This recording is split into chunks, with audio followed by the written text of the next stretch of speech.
और हमने जो हवाला पढ़ा उसको मैं दोबारा आपके सामने पढ़ना चाहूँगा। यीशु ने उससे कहा कि ऐ औरत, मेरी बात का यकीन कर कि वो वक्त आता है कि तुम ना तो इस पहाड़ पर बाप की प्रस्तिश करोगे ना यरूशलेम में। तुम जिसे नहीं जानते उसकी प्रस्तिश करते हो, हम जिसे जानते हैं उसकी प्रस्तिश करते हैं, क्योंकि निजात यहूदियों में से। लिखा है कि मगर वो वक्त आता है, बल्कि अब ही है, कि सच्चे परस्तार बाप की प्रस्तिश रूह और सच्चाई से करेंगे, क्योंकि अब बाप अपने लिए ऐसे ही परिस्तार ढूंढता है। खुदा रूह है और ज़रूर है कि उसके परिस्तार रूह और सच्चाई से प्रस्तिश करें। औरत ने उससे कहा कि मैं जानती हूँ कि मसीह जो क्रिस्तुस कहलाता है आने वाला है। जब वो आएगा तो हमें सब बातें बता देगा। यीशु ने उससे कहा कि मैं जो तुझसे बोल रहा हूँ वही हूँ। कलाम मुक़द्दस के पढ़े और सुने जाने पर हम सबको बरकत मिले। अब यहाँ पर जो एम्फसिस है वो परिस्तार होने पर और प्रस्तिश के ऊपर है कि बाप ऐसे परिस्तार ढूंढता है, सच्चे परिस्तार जो रूह और सच्चाई से प्रस्तिश करें। दो तीन चीजें यहां पर देखने के लिए हैं कि प्रस्तिश के हवाले से जो हमें बताया गया कि बाप ढूंढ रहा है परिस्तार, और हमें जो ड्यूटी दी गई है वो प्रस्तिश करने की और परिस्तार होने की है, क्योंकि that establishes a link and a relationship between us and God the father. हमारे और बाप के दरमियान, हमारे और खुदा के दरमियान में जो है वो एक लिंक डेवलप होता है जब हम प्रस्तिश करते हैं।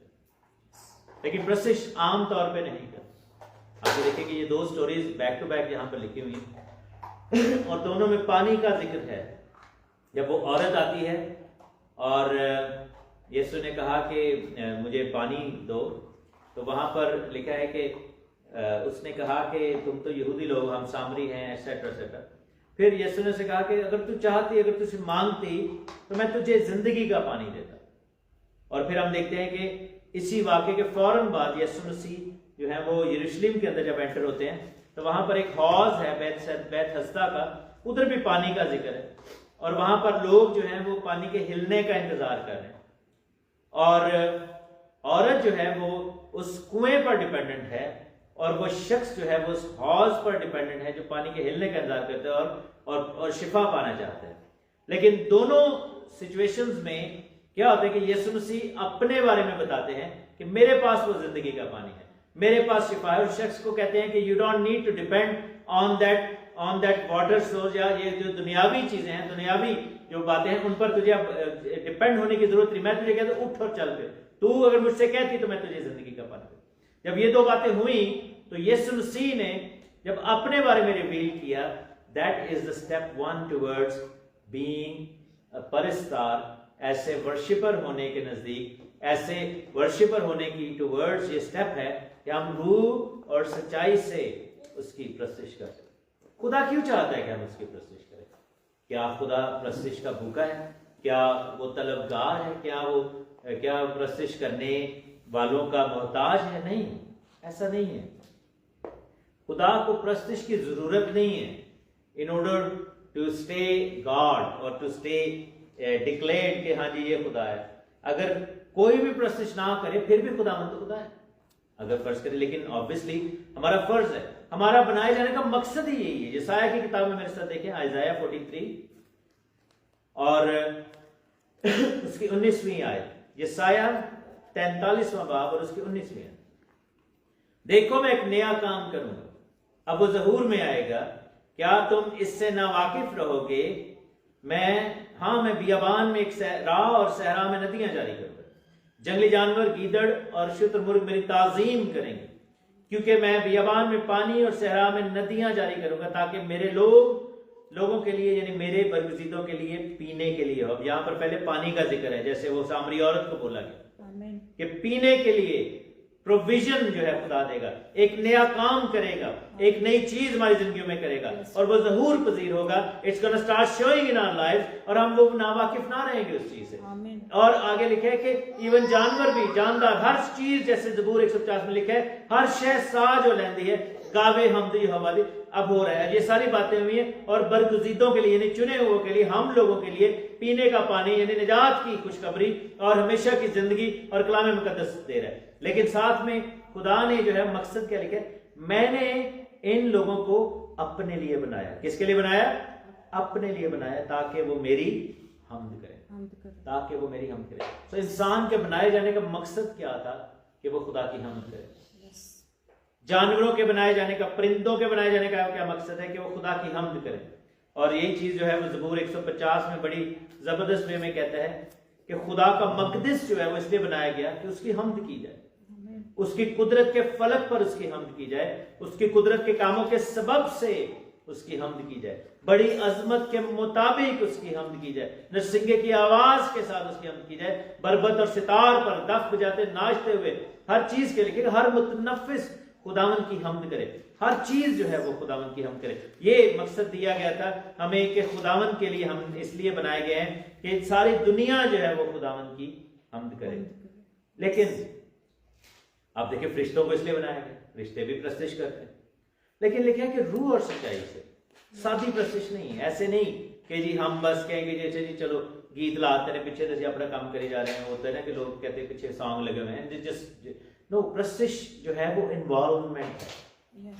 वो इन्वॉल्वमेंट है, सर से पांव तक जो है वो हमें प्रस्तिश में डूबना है, हमें खुदावंद की हुजूरी में जो है वो चलना है।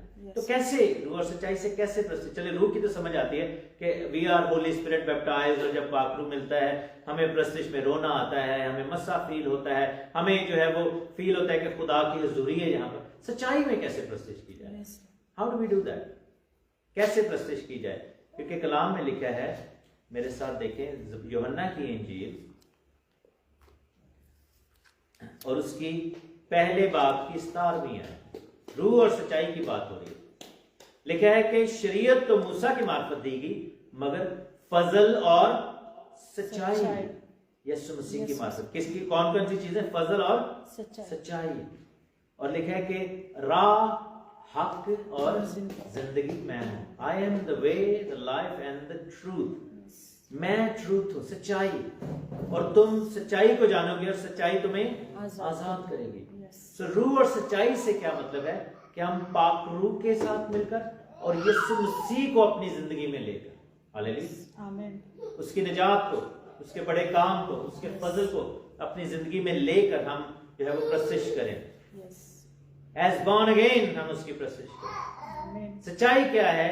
कि जो हमने अभी अकीदा पढ़ा कि वो कुमारी मरियम से पैदा हुआ, पाक रूह की कुदरत से वो पेट में पड़ा, कुमारी मरियम से पैदा हुआ, दुख उठाया, मसलूब हुआ, मर गया, दफन किया गया, तीसरे दिन मुर्दों में से जी उठा। That's the truth. ये सच्चाई है। और वो आसमान पर चढ़ गया, खुदा बाप की दाहिनी तरफ जा बैठा, जहां से वो जिंदों और मुर्दों की अदालत के लिए आने वाला है। ये सच्चाई है। तो प्रस्तिश क्यों सच्चाई से करनी है? सच जानते हुए, क्योंकि देखें भजन कीर्तन और ये सब कुछ गैरों में भी करती है। सच्चाई से इसलिए कि जिस माबूद की हम प्रस्तिश करें वो सच्चा माबूद है। He is the true God। वो सच्चा है, वो जिंदा है, वो बरकत देता है, वो सुनता है, जवाब देता है। बाकी दुनिया के सारे माबूद, जैसे ज़बूर नवीस कहता है कि महज बुत हैं, वो ना देखते ना सुनते ना सोचते हैं, लोकां दे बुत सारे झूठे थे ना चीज ने, जैसे संगीत गाते। रूह और सच्चाई से तो हमें पता होना चाहिए कि हम किसके वसीला से प्रस्तिश करें, यानी पाक रूह के वसीला से। और सच्चाई क्या है? कि हम किसकी प्रस्तिश कर रहे हैं, किसकी वजह से कर रहे हैं। बाप की प्रस्तिश कर रहे हैं और बेटे की वजह से कर रहे हैं, रूह कुदस की कुव्वत से कर रहे हैं। तो जब हम रूह और सच्चाई से प्रस्तिश करेंगे तो उसमें पूरी की पूरी तसलीस इन्वॉल्व हो जाती है। हालेलुया। बाप, बेटा और रूह लिखेंगे, बाप की प्रस्तिश करो, रूह और सच्चाई से मिलकर करो। यानी कि बाप की प्रस्तिश रूह के साथ और बेटा यानी सच्चाई के साथ मिलकर करें, तो जो है वो सच्चे परस्तार हम बनते हैं। We stand as true worshipper. इसकी चंद एग्जाम्पल्स हम देखते हैं बाइबल में। मेरे साथ देखें, एमाल की किताब में, बुक ऑफ एक्ट्स में हम जाएंगे और वहां पर देखते हैं कि रूह और सच्चाई से प्रस्तिश कैसे की जा रही थी। और ये वाकया है जब स्तिफनस और पौलुस जो हैं वो वहां पर बेड़ियों के अंदर हैं, वहां पर बैठे हुए परेशान हैं, दुख में हैं, और जो है वो मौत के वाले किए गए हैं। लेकिन क्या है कि उनकी जो है वो उनके पास जो है वो प्रस्तिश में उनकी कमी नहीं हो रही। और उन्होंने क्या किया कि पौलुस और सिलास को पकड़ा हुआ है, इसको बांधा हुआ है और उसको उनको जो है वो मारने के लिए लेकर जाना चाहते हैं। वो चाहते हैं कि पौलुस जो है वो तबाह हो जाए, सिलास जो है वो तबाह हो जाए। और बुक ऑफ एक्ट्स में ये वाकया जो लिखा हुआ है कि वहां पर जब वो प्रस्तिश कर रहे थे तरह तरह की जुबानें बोलने लगे। और वहां पर जो है ये देखिए मेरे साथ 16वां बाब है एमाल की किताब, और उसकी हम 24वीं आयत में देखते हैं, बल्कि हम देखते हैं कि 23वीं आयत से उन्होंने बहुत से बैंत लगवाकर, यानी कि उनको डंडे मरवाए, उन्हें कैद खाने में डाल दिया। दरोगे को ताकीद की कि बड़ी होशियारी से उनकी निगहबानी करें। उसने ऐसा हुक्म पाकर उन्हें अंदर के कैद खाने में डाल दिया और उनके पांव काट में ठोक दिए। आधी रात के करीब पौलुस और सिलास क्या कर रहे थे? दुआ कर रहे थे और खुदा की हमद के गीत गा रहे थे। और आगे क्या लिखा? कैदी सुन रहे थे। सौंदा कोई भी नहीं सिपया, हालेलुया, सारे जाग रहे थे। इमेजिन करें कि हमारे साथ ये कुछ सलूक किया हो तो हम नहीं कर सकते, बड़ा मुश्किल है। हाय हाय निकलती है मुंह से, खुदा के खिलाफ शिकायत निकलती है, गुस्सा आता है, नजायज मारा गया, नजायज पीटा गया, लेकिन हर हाल में प्रस्तिश का जो रूह है, दिल है प्रस्तिश का। क्यों? सच्चाई के साथ क्यों प्रस्तिश करनी जरूरी है? Because we know the truth that we are saved by the grace of Jesus Christ. Hallelujah. ये बदन तो पेरिशेबल है, हमें खुदा की हजूरी में हमेशा की जिंदगी में जाना है। लिखा है कि उस प्रस्तिश का नतीजा क्या हुआ कि यकायक बड़ा भौचाल आ गया। हालेलुया। यहां तक कि कैद खाने की नींव हिल गई, उसकी जड़ें जो हैं वो हिल गई, उसकी फाउंडेशंस हिल गई, और उसी दम सब दरवाजे खुल गए, सब की बेड़ियां खुल पड़ी। और आप ये देखें जैसे कलाम में लिखा है ना कि इस कलाम को पढ़ने वाला मुबारक है, इसको इस पर अमल करने वाला, इसको सुनने वाला। और लिखा है कि जब वो प्रस्तिश हो रही थी, बाकी कैदी भी जाके सुन रहे थे। लिखा है कि सबकी बेड़ियां खुल गई। हालेलुया। आमीन। एक बंदे की नहीं खुली, पौलुस की नहीं खुली, जैसे 2 बंदों की, सबकी बेड़ियां, because everybody else was just listening to the true worship, और वो सच्चाई वाली प्रस्तिश को सुन रहे थे। और कैद खाने की नींव जो थी वो हिल गई। हमारा कौन, हम किस कैद खाने में आजकल, उसकी नींव जो है हिलनी बड़ी जरूरी है। हालेलुया। उस कैद खाने में से निकलना बड़ा जरूरी है, because sometimes devil puts us into those pits. हमें जो है वो गढ़ों में कैद करता है, हमें ऐसी सिचुएशंस में कैद कर देता है, and we need to break free from that. हमें उससे आजादी चाहिए। उसका एक ही हल है, वो क्या है कि जब हम we learn to worship him in the worst part of our life. Hallelujah. अपनी जिंदगी के वर्स्ट हिस्से में प्रस्तिश करना जब हम सीख लेते हैं, तब नींवें हिल जाती हैं, तब जो है फाउंडेशन हिल जाती हैं, तब दरवाजे खुलते हैं, तब बेड़ियां खुल जाती हैं। हम एक और वाकया याद करते हैं जब इब्राहिम को खुदा ने कहा कि तू जाकर कुर्बानी दे मोरिया के पहाड़ पर, और वो अपने बेटे को, अपनी सबसे प्यारी जो चीज थी, अपना सबसे प्यारा जो उसकी जिंदगी का हिस्सा था, उसको लेकर जाता है और प्रस्तिश करने जा रहे हैं। हालेलुया। उसने अपने नौकर से कहा, अपने बेटे आओ हम पहाड़ पर प्रस्तिश करने चले, let's go and worship the Lord, English में लिखा हुआ। अब वो अपने बेटे को कुर्बान करने के लिए लेके जा रहे हैं, but he considers it the worship of Lord, because खुदा ने उसको ये हुक्म दिया है कि तुमने ये करना है। You have to deem everything that you have worthless in front of me, और मैं जो है वो तेरी जिंदगी का सबसे इंपॉर्टेंट हिस्सा हूँ। क्योंकि शायद इब्राहिम बाप इतने अरसे बाद उसको औलाद मिली थी, शायद वो थोड़ा सा औलाद के प्यार में और ज्यादा गहरे हो गए। May be he wasn't praying as much, maybe he was getting too busy with the baby, he was playing with the baby, or he was just spending too much time, and क्या हुआ कि खुदा जो है वो neglect होना शुरू हो गया, और खुदा ने उसके ईमान को आजमाया। खुदा ने कहा कि ऐ ही बन्नू दे दे, and he actually decided कि मैं अब वर्शिप करूंगा, I'll go and worship the Lord। और उसने पहाड़ पर, और जब वो गया है तो इसहाक ने पूछा कि जी दसो कि जी कोई बकरा, कोई लैम वगैरह किधर है? उसने कहा खुदावंद खुद मुहैया करेगा, इसलिए उसने उसका नाम यहोवा यरी रख दिया। सो क्या है कि अगर हम कैद खाने, मुसीबतों में, परेशानियों में प्रस्तिश करते हैं, हम आजाद हो जाते हैं। हालेलुया। अगर हम अपनी आजमाइश में प्रस्तिश करते हैं तो हमें मुहैया किया जाता है। जैसे उसके बाद हम एक और देखते हैं वाकया सैमसन के हवाले से। मेरे साथ देखें वाइज की किताब में, ये काउंटर वर्शिप जो है वहां पर हुई। वाइज की किताब में जाते हैं, सॉरी कज़ात की किताब में, और ये सैमसन का जो वाकया है। समसून आखिरी जब उसकी जिंदगी का दिन था, उसने बड़े बड़े फिलिस्तीनियों को मारा था, और फिर वो कैद में वो भी पड़ गया, लेकिन he was supposed to die on that day. और सोलमी like obviously he wasn't supposed to die, लेकिन ही डिसाइडेड कि ये मेरी जिंदगी का आखिरी दिन है। कज़ात की किताब 16वें बाब में उसकी 23वीं आयत में लिखा है कि फिलिस्तियों के सरदार फराहम हुए ताकि अपने देवता दजून के लिए, ये 16वां बाब और उसकी 23वीं आयत, देवता दजून, कज़ात की किताब, फिलिस्तियों के सरदार फराहम हुए कि ताकि अपने देवता दजून के लिए बड़ी कुर्बानी गुजराए और खुशी करें, क्योंकि वो कहते थे कि हमारे देवता ने हमारे दुश्मन समसून को हमारे हाथ में कर दिया। जब लोग उसको देखते तो अपने देवता की तारीफ करते और कहते थे कि हमारे देवता ने हमारे दुश्मन और हमारे मुल्क को उजाड़ने वाले को, जिसने हम में से बहुतों को हिला के हमारे हाथ में कर दिया।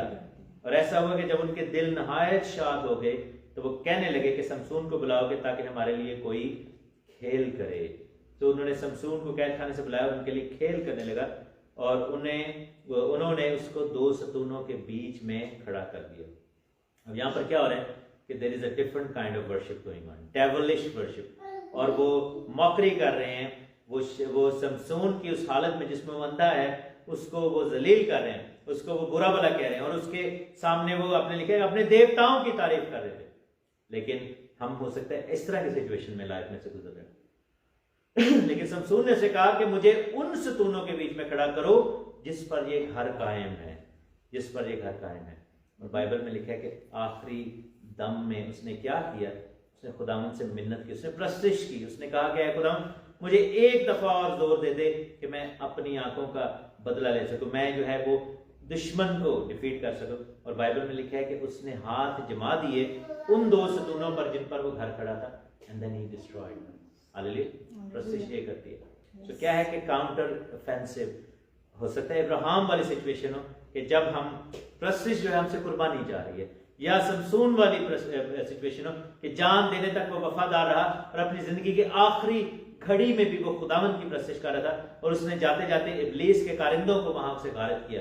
या फिर हो सकता है कि ऐसी बात हो कि हमारी वजह से और लोग भी जो कैदों में पड़े हैं वो आजादी की हालत में आ जाएं, और हम जो अपने दुखों और तकलीफों में से गुजरे, जब हम प्रस्तिश करें तो हम खुदावंद के नाम को जला दें, इसलिए कि खुदावंद का कलाम लिखे कि मैंने इनको इसलिए बनाया कि वो मेरी हमद करें। They need to worship me. So क्या है कि वर्शिप के लिए एक्सेप्शंस नहीं है। लोग कहते हैं जी जो मेरा दिल करता है ना, जो मैं बड़ा खुश हूं तब मैं प्रस्तिश करता हूं, that's when I feel like worshiping. Otherwise, लेकिन यही तो इब्लीस चाहता है कि ऐसा ना हो। क्यों? इसलिए कि जब हम प्रस्तिश करते हैं तो मस्सा आता है। मेरे साथ देखें यशायाह की किताब और उसका 10वां चैप्टर देखेंगे और उसकी वर्स नंबर 27 देखेंगे। आइज़ाया चैप्टर 10 वर्स 27। इब्लीस क्यों नहीं चाहता कि हम प्रस्तिश करें? वर्स 27 बहन आप पढ़िएगा, बहन जरी आप पढ़िए। यशायाह चैप्टर 10वां बाब और उसकी 27वीं है।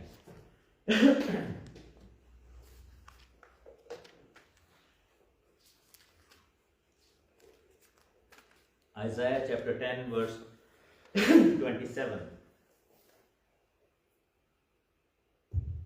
यशायाह चैप्टर 10 वर्स 27। और उस वक्त यूं होगा कि उसका बोझ तेरे कंधे पर से और उसका जुआ तेरी गर्दन पर से उठा लिया जाएगा और वो जुआ मसा के सबब से तोड़ा जाएगा। जुआ कैसे तोड़ेगा? तोड़ा जाएगा मसा के सबब से। लिखा है कि उसका बोझ, यानी कि वो तमाम मिस्र का बोझ, गुनाह का बोझ, मुसीबत का बोझ, परेशानी का बोझ, सिचुएशन का बोझ लिखा है कि कंधे पर से उठा लिया जाएगा।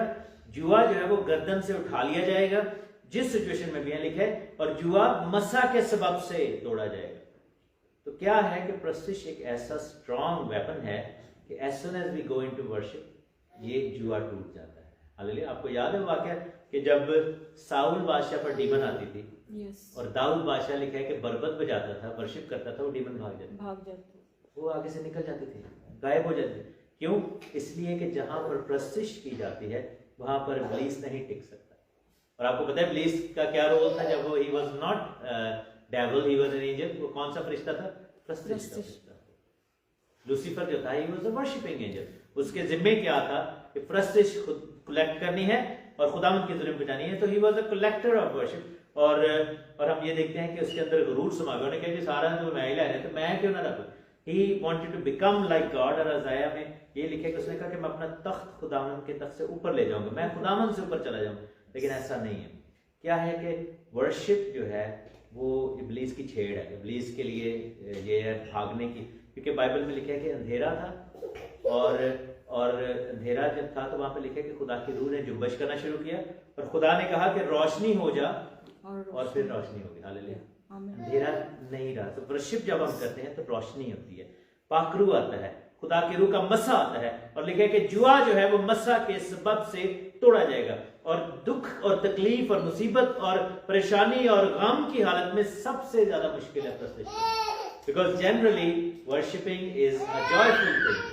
ये जो है प्रस्तिश जो है एक खुशी वाली चीज है, जॉयफुल है। लेकिन यही खुदावन चाहता है कि हम अपनी मुसीबतों के दिनों में भी प्रस्तिश करें, हर हाल में प्रस्तिश करें। और क्या है कि लोग जो हैं वो दूसरों पर वर्शिप के दरवाजे बंद कर देते हैं। पीपल से कि नहीं आप इस लायक नहीं है। नो, बाइबल में लिखे कि खुदा किसी की हिलाकत नहीं चाहता। हालेलुया। खुदावन चाहता है कि हम सब जो है उसने सबको इसलिए बनाया कि उसकी हमद करें। और गुनाहगार है जब वो हमद करता है तो निजात पाता है, हालेलुया। उसका दिल खुलता है। और मुसीबत ज्यादा है जब वो प्रस्तिश करता है तो उसकी मुसीबत जाती है। जब वो कैद में है प्रस्तिश करता है तो बंद दरवाजे खुल जाते हैं, बेड़ियां टूट जाती हैं, जुए टूट जाते हैं, बंधन टूट जाते हैं। जब वो आजमाइश में है प्रस्तिश करता है तो वो खुदावन की हुजूरी में इसको प्रोविजन होती है। जब वो दुश्मनों में घिरा है और प्रस्तिश करता है लाइक इलाजा के टाइम पे, समसून के टाइम पे, तो आसमान पर से आग नाजिल होती है और वो घर जहां पर समसून खड़ा था वो डिस्ट्रॉय कर दिया जाता है और जान देने तक वो वफादार रहा और हमेशा की जिंदगी को हासिल किया।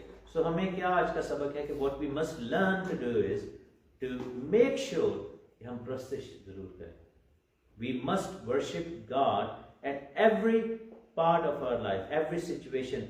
और लिखा है कि वो चाहता है कि उसके परस्तार रूह और सच्चाई से उसकी प्रस्तिश करें। खुदावन का रूह हमारे दरमियान है और उसका नाम इज्जत और जलाल पाता है। आमीन आमीन। खुदावन